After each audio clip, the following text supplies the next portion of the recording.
Hey everybody, what's up and welcome back to today's video guys. And today guys, I'm going to go ahead and be showing you how to make a video 1080 times 1920 in Davinci Resolve. This is a very simple thing to do guys, so make sure to watch this quick and easy video till the very end, follow my steps correctly so you can make sure this works the same for you and that you can do this yourself.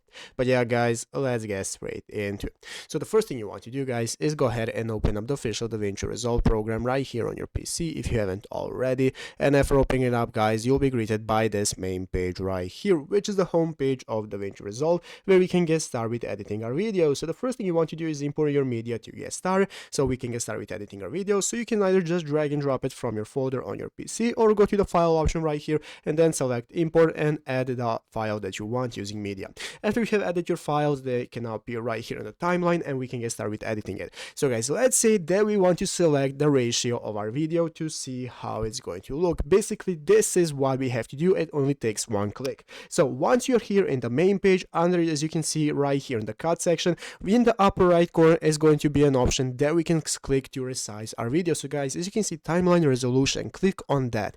After clicking timeline resolution guys, now we can select if we want Ultra HD, Full HD, Portrait, Square, or custom timeline settings. So if you want 1080 1920, you're going to click this. As you can see, now it's going to change our resolution to a different one, and then you can select which one you prefer the most. But yeah guys, basically that is it, how to do it. So I hope this video was helpful. If it was, make sure to leave a like and subscribe to the channel. See you guys, thanks for watching, take care and bye.